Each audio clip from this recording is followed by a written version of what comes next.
Assalamualaikum warahmatullahi wabarakatuh. Nama saya Nur Anissa. Pada video ini saya akan mempresentasikan hasil dari beberapa materi pada mata kuliah Filsafat Ilmu Pendidikan dengan dosen pembimbing Ibu Eti Hidayani MPD. Nama ada teori pengetahuan dan nilai. Ilmu pengetahuan dan nilai ilmu pengetahuan berasal dari kata bahasa Inggris yakni science yang berasal dari bahasa Latin scientia, dari bentuk kata kerja sciere yang berarti mempelajari dan mengetahui. Sedangkan ilmu adalah rangkaian aktivitas penelaah yang mencari penjelasan suatu metode untuk memperoleh pemahaman secara rasional empiris mengenai dunia ini. Nah, dari pendapat di atas, maka ilmu sudah pasti pengetahuan, tetapi setiap pengetahuan belum tentu sebagai ilmu. Kedua adalah materi tentang pengembangan nilai untuk pendidikan manusia seutuhnya. Manusia adalah makhluk yang unik. Berkat daya psikis cipta rasa dan karyanya, manusia bisa tahu bahwa ia mengetahui dan juga ia tahu bahwa ia dalam keadaan tidak mengetahui. Pada makhluk yang lain dengan daya psikisnya, manusia memiliki kelebihan yaitu mampu menghadapi setiap persoalan hidupnya. Artian pendidikan manusia seutuhnya, pendidikan dalam arti luas merupakan usaha manusia untuk meningkatkan kesejahteraan hidupnya yang berlangsung sepanjang hayat.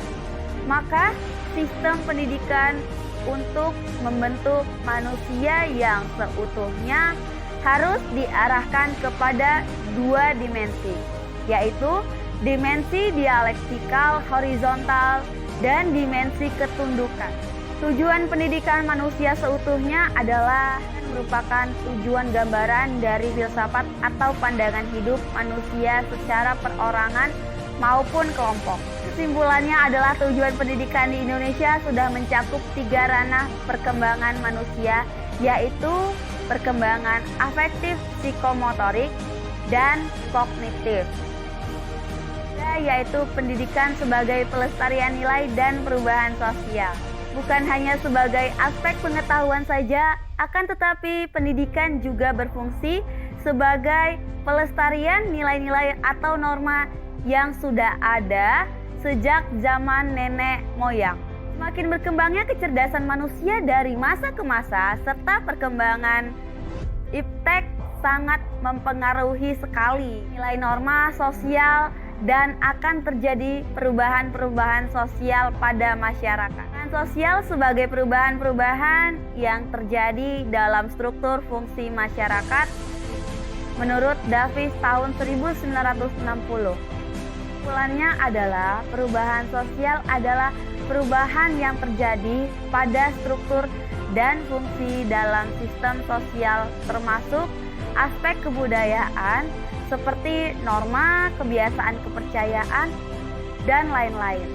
Saran dari kesimpulan ini adalah harus dilestarikan kepada generasi penerus melalui media pendidikan dan diharapkan perubahan sosial dan rasio penerus tidak meninggalkan nilai-nilai atau norma-norma yang berlaku di masyarakat. Yang keempat yaitu jadikan sebagai hak dan kewajiban semua warga negara. Setiap warga negara berhak mendapatkan pendidikan. Setiap warga negara berhak mengikuti pendidikan dasar dan pemerintah wajib membiayainya. Maksud inilah yang tersirat dari wajib belajar 9 tahun. Sayangnya, konsep yang bisa dikatakan rancu atau wajib belajar 9 tahun ini jarang terpikirkan oleh kita semua. Kembali lagi, pendidikan yang seharusnya menjadi hak setiap warga dan sekaligus tanggung jawab pemerintah berakhir menjadi sebuah kewajiban yang harus dilakukan oleh seluruh warga negara. Peningkatan kesempatan dan mutu pendidikan yang adil bagi semua warga negara, jalan dengan proses pemerataan pendidikan peningkatan mutu untuk setiap jenjang pendidikan melalui persekolahan juga dilaksanakan. Peningkatan mutu ini diarahkan kepada peningkatan mutu masukan dan lulusan proses guru sarana yang digunakan untuk menjalankan pendidikan. Masalah dalam pendidikan yang sangat penting yaitu kesempatan pendidikan dan mutu pendidikan. Dalam hal ini terkait dengan kesempatan pendidikan yang adil bagi semua warga negara telah dinyatakan dalam Undang-Undang Dasar tahun 1945. Sehingga pendidikan nasional diharapkan menyediakan kesempatan yang seluas-luasnya bagi semua warga negara untuk memperoleh pendidikan, khususnya di tanah air yang tercinta ini. Sekian materi presentasi yang dapat saya sampaikan. Jika ada kesalahan, saya mohon maaf. Wassalamualaikum warahmatullahi wabarakatuh.